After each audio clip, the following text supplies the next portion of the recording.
नमस्कार, मी आज तुम्हाला बोधकथा सांगणार आहे. एक माकड आणि एक मगर होती. ती मगर चिखलात फसली होती. मग ते माकडाला ती वरडू लागली. मग त्या माकडाला आवाज आला तिचा. मग माकडाने घेतली दोरी, फेकली, तर मगरीने धरली. मग आली वरी. मग तेव्हापासून ते दोघं मैत्री आणि मित्र बनले होते.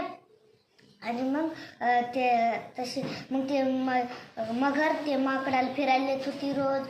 मग ते एका दिवशी ते मगरीला ते हे सांगितले मगराने दुसऱ्या की आहे ना तुझा नवरा की माकडाचा मित्र आहे. मग ते तसेच 2-3 तसेच सांगत गेले त्याचे मित्र. मग ती एका दिवशी त्याच्या नवऱ्याला म्हणाली, अहो तेच माकडाचं काळीज लय भारी असतंय, तुम्ही एकदा माकडाचं काळीज तरी आणा ना. मग ते मगर म्हणती, हो मी आणतो, थांब.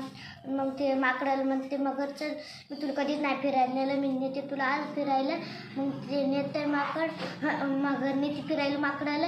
मग ते जातात. म्हणते मग ती मगर म्हणते, सॉरी मित्रा, मला माहीत नव्हतं की मी तुला असं करणार आहे.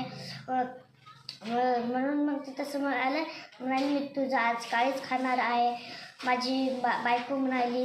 मग ते हसत म्हणाले माकड, काय होत नाही. मग ते माकड म्हणाले, चल तिकडं, माझं काळीज लय मोठं असतंय, माझं काळीज ते झाडावर असतंय. मग ती नेतं म्हणते, जाते पटकन उठते आणि झाडावर जाऊन बसते. म्हणते माझं काळीज या काडी एवढं आहे.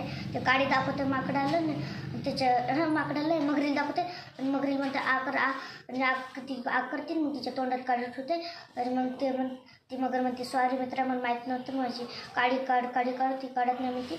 म्हणते असं मला असं केलं, पण दुसऱ्या मी माकडाला तसं करू नको.